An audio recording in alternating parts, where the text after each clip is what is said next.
para cuya defensa tiene la palabra el señor Macías Rodríguez por tiempo de 3 minutos. Muchas gracias, señor presidente. Bienvenido, señor Píriz, de nuevo a esta comisión.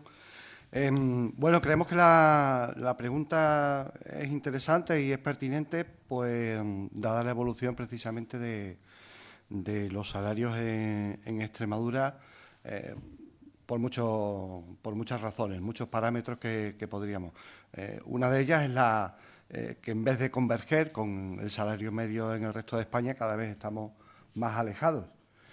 Y esto tiene unas implicaciones graves para el desarrollo económico de la región.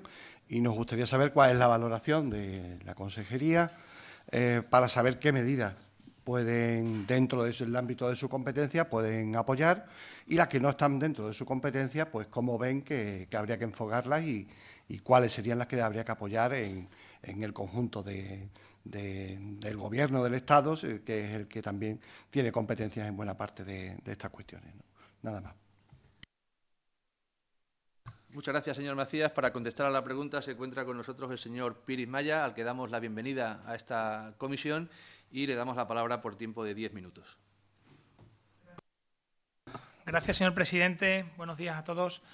Señor Macías, gracias por su pregunta. Vamos a intentar hacer juntos un análisis de la situación,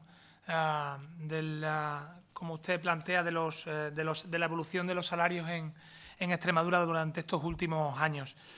En el segundo trimestre de 2024, el salario medio, el coste mensual total en España, se situó en 2.359,59 euros, lo que supuso un incremento del 4% anual. Extremadura es la comunidad donde más crecieron los salarios en el último año, 8,4%, más del doble del incremento que le acabo de comentar registrado a nivel nacional.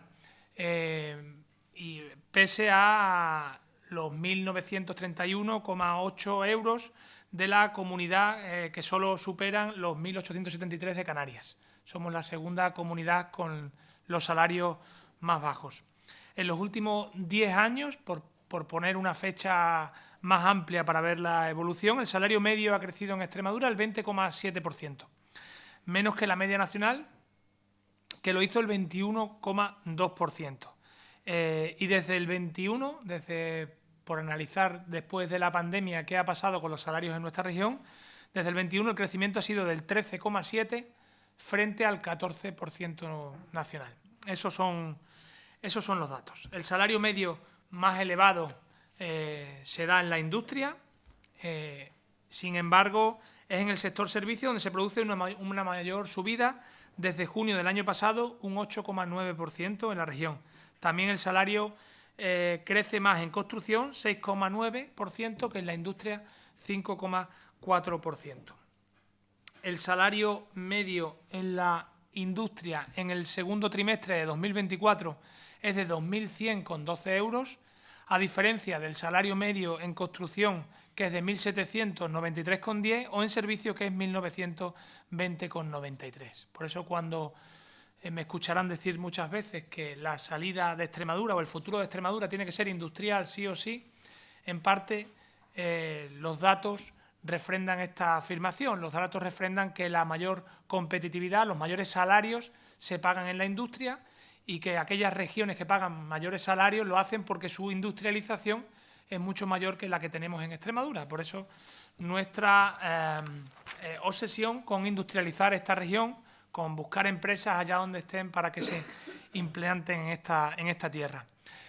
Si hablamos de la encuesta anual de coste laboral de 2023, el salario medio aumentó en España el 4,7% para situarse en 1.897 euros, y Extremadura es la comunidad con menor salario, 1.484 euros, y la que experimenta menor incremento con respecto al año anterior, 1,9%. La diferencia entre la comunidad con mayor salario, Madrid, 2.289 euros, y en la menor, Extremadura, se ha acentuado en 2023, llegando a los 805 euros, un 13% más. Estos son los datos.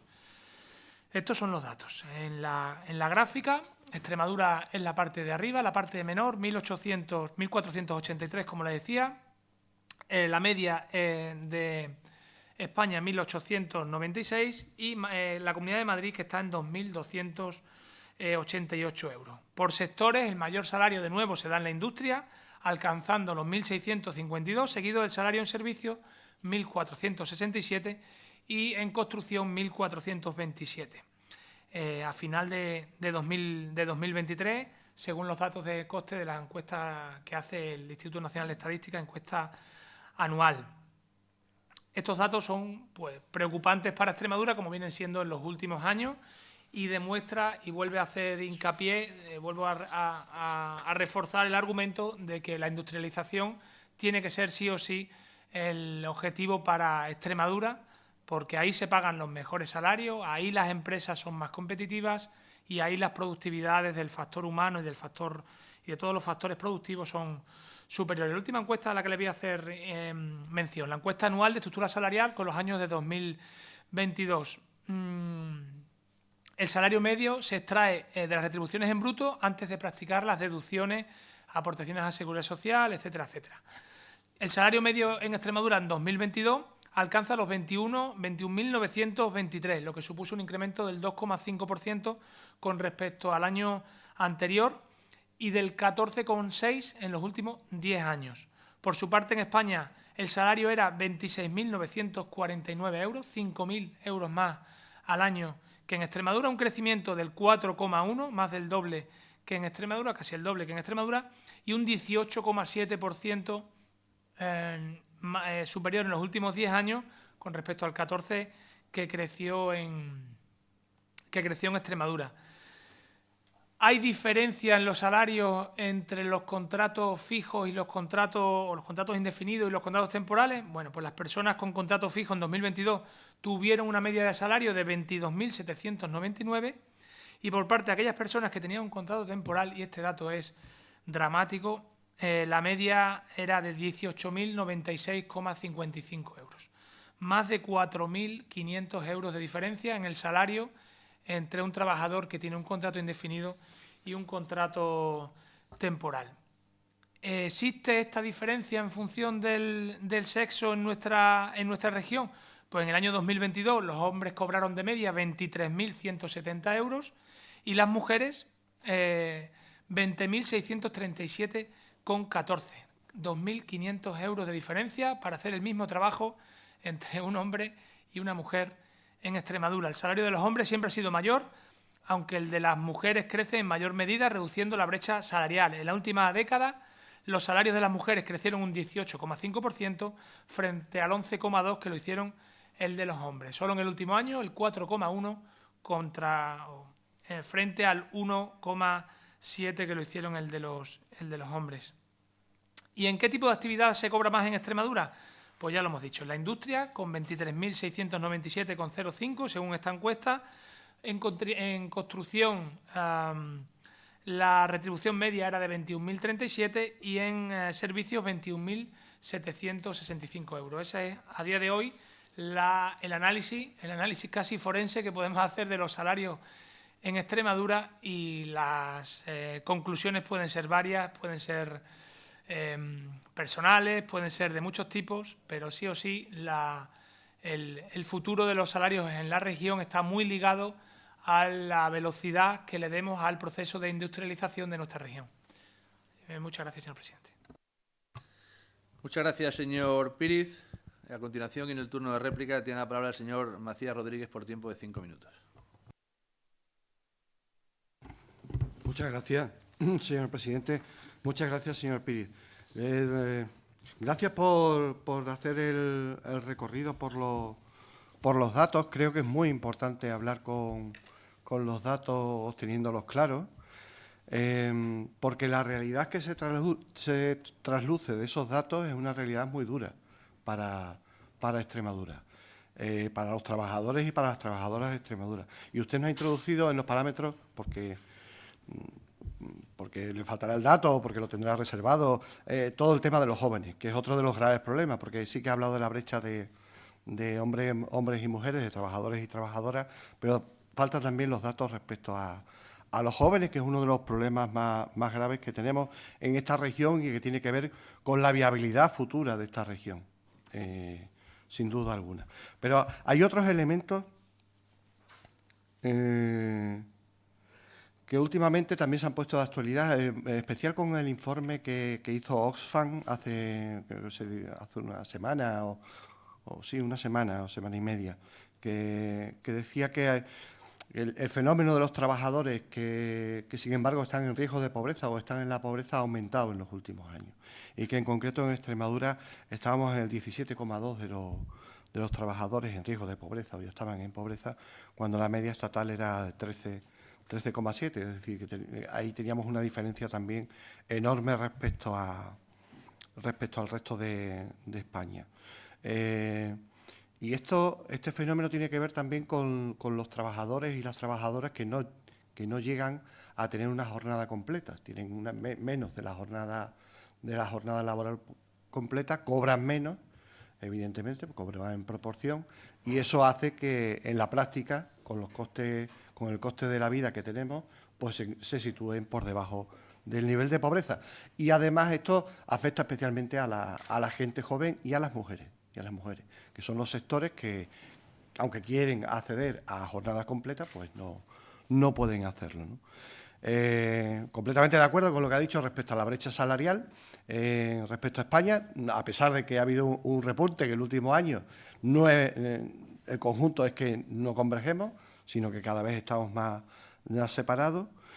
Y eso a pesar de que ha habido en Extremadura se nota mucho que ha habido un aumento del salario mínimo interprofesional. Es decir, prácticamente el único instrumento que tenemos para influir sobre los salarios desde las administraciones es que el Gobierno del Estado impulse la subida del salario mínimo interprofesional. Y creemos que tenemos que seguir en esa línea, porque otra herramienta parece que no hay. A mí me gustaría que aclarara si ustedes tienen alguna herramienta para influir en el aumento de los sueldos, más allá de intentar hablar con la patronal y con los sindicatos para que avancen en la negociación de los convenios, algo que tampoco se está produciendo, ¿no? O al menos no con la evolución que debería. Y lo digo porque se ha criticado mucho desde el Partido Popular, desde Vox y desde otras organizaciones políticas de la derecha, se ha criticado mucho la decisión del Gobierno estatal, de coalición, de aprovechar, de insistir en la subida del salario mínimo interprofesional, pero creo que regiones como Extremadura demuestran precisamente lo importante que es esa medida. Y creo que además una de las cuestiones más importantes que tenemos es la de seguir insistiendo en que se suba. Después hay otro elemento en el que me gustaría insistir, que también ha sido denunciado por los sindicatos, y es la enorme cantidad de horas extras que muchas de ellas no se abonan en las empresas en Extremadura. Y ellos calculaban, había un cálculo de los sindicatos de que se hacían más de 2 millones de horas extras, que equivalían a 1.400 empleos anuales.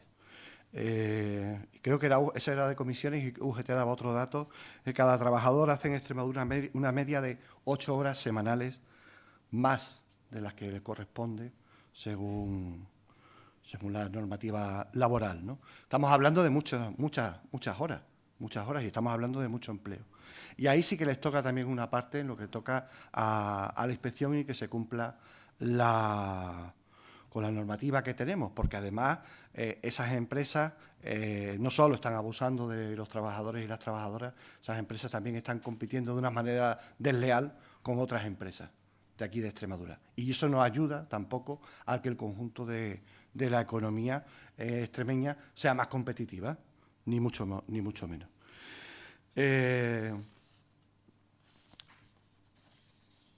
La dinámica del mercado laboral, es decir, que normalmente hablamos de oferta y demanda, en el mercado laboral esto no se da siempre. Es decir, porque ahora tenemos, por un lado, a unas patronales que están diciendo necesitamos más trabajadores, que ha habido un acuerdo de AFRUES hace poco y lo está planteando también la patronal de la construcción, pero sin embargo los salarios no suben. Es decir, en este caso la lógica de mercado de oferta y demanda no está funcionando, no se está respetando. Y entonces no nos queda más remedio que intervenir. En mi opinión, o en nuestra opinión, no nos queda más remedio que intervenir. Una intervención es el salario mínimo interprofesional. Otra es la reducción de la jornada laboral, que se distribuya el empleo. Y, por supuesto, vinculado a eso, el perseguir las horas extras que no se pagan y no se abonan y se hacen por encima de los convenios. Y otra intervención es aumentar las inspecciones para acabar con esas horas extras. Y al final conseguiremos que haya mejores salarios y mejores convenios. Y es verdad que tenemos algunas paradojas, aparte de todo esto que he dicho. Por ejemplo, el precio... Extremadura es una región eminentemente agrícola. El precio de los productos de la agricultura han aumentado, son de los que más han aumentado en los últimos años. Lamento interrumpirle, pero créame que ha sobrepasado su tiempo. Acabo en un segundo. Gracias. Y a pesar de que ha aumentado el precio de los productos agrícolas, sin embargo, eso no se ha notado en los sueldos de los trabajadores y las trabajadoras del sector. Probablemente sí en los beneficios de algunas grandes empresas, pero no ni siquiera en los pequeños agricultores y agricultoras. Nada más, muchas gracias por su paciencia. Muchas gracias, señor Macías. Para finalizar, y en el turno de dúplica, tiene la palabra el señor Piris Maya por tiempo de 5 minutos. Gracias, señor presidente, y muchas gracias de nuevo por su intervención, señor Macías, que además hace reflexionar desde su prisma ideológico, pero hace reflexionar. Y coincido en algunas cosas. La realidad es muy dura. La realidad que yo le he planteado los datos, por eso los he querido leer y los he querido detallar. La realidad es dura y creo que soy partidario de que las realidades duras se manifiesten abiertamente y sepamos que la situación salarial que hay en Extremadura o que se ha realizado, se ha sobrevenido durante estos últimos años es dura y es complicada y es difícil de cambiar. Es verdad que no he dado datos de jóvenes, tampoco he dado datos. Hay un informe de la OCDE que le recomiendo muy interesante sobre cómo afecta el cambio climático a los salarios y es bastante interesante sobre cómo la huella de carbono, cómo los requisitos ambientales van a evolucionar también o van a hacer evolucionar los salarios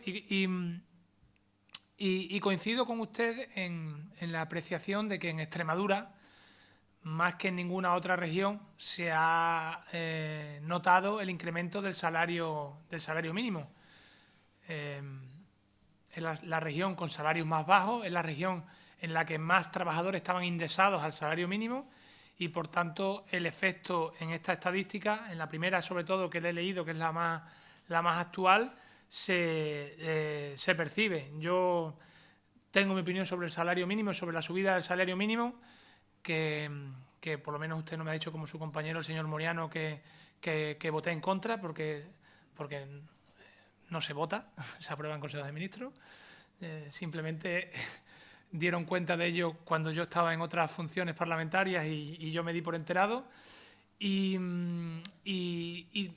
tiene podríamos abrir un debate sobre puntos a favor, puntos en contra. Yo le pedí a mi equipo ese debate por si usted lo traía. Como no lo ha traído, yo tampoco le voy a entrar en ese debate sobre la subida del salario mínimo, sobre desde luego los impactos positivos que ha tenido en Extremadura y otros en la competitividad que no son tan positivos y que también se pueden analizar ya, porque ya hay datos para analizarlo, sobre la competitividad de las empresas y, en fin, se puede analizar desde muchos prismas, pero sí hay que reconocer que en este aspecto del salario medio, pues obviamente en los datos más cercanos a la fecha actual se nota. Cuando abrimos el rango a 10 años, pues el impacto no se ve todavía. Me decía, ¿qué herramientas pueden tener las administraciones públicas? Las administraciones públicas, como una administración regional, lo que tiene es que trabajar para la industrialización de su región. Está claro, y las estadísticas lo dejan claro, que los salarios más altos se pagan en aquellas regiones que están más industrializadas, en aquellos sectores más industriales, y esa es nuestra obsesión con la atracción de inversión extranjera directa a Extremadura o inversión de fuera de la región a Extremadura, porque el nivel salarial medio se halla estrechamente ligado a la aportación al PIB de los sectores más remuneradores, como es la industria manufacturera. Uno de los pilares de la política de atracción de inversión extranjera viene de la mano de la inversión extranjera en sectores portadores de futuro. Cada vez la inversión extranjera tiene más peso en el desarrollo de las regiones, en el desarrollo de los territorios, no solo por la inversión que viene, sino por el efecto derrame que hace sobre la economía regional. Y por ello nos hayamos involucrado en esta carrera por acelerar esa inversión extranjera directa en Extremadura, por ser capaz de atraer empresas a Extremadura para intentar generar ese efecto en nuestra economía. Las inversiones extranjeras también atraen tecnología, atraen innovación, que a su vez genera mayor competitividad y salarios más altos. Por eso creemos en este Gobierno que la inversión extranjera directa, la atracción de inversión, es una de las claves del futuro de esta región. Estamos totalmente involucrados, por eso doblamos el presupuesto en atracción de inversión, por eso estamos realizando actividades que no se habían realizado nunca en esta región, por eso estamos yendo a por los inversores a donde ellos están, estamos yendo a captarlos, no estamos esperando sentados en un sillón a que vengan, y esa es la obsesión de este Gobierno, el generar ese incremento de los salarios en base a la atracción de empresas que traigan industria a nuestra región y, por tanto, paguen mejores salarios y se produzca esa convergencia real de Extremadura con España, que no es que sea necesaria, es que ya es obligatoria y es que nuestros hijos no nos perdonarían que no la cometiéramos en esta legislatura. Muchas gracias, señor presidente. Muchas gracias, señor Píriz. Continuamos, por tanto, con la PROC 444, cuyo tenor literal es: ¿cuáles son los polígonos industriales y las naves que la Junta de Extremadura tiene previsto desarrollar próximamente en la región? Formulada por don Andrés Moriano Saavedra, quien tiene la palabra por 3 minutos para defender la pregunta.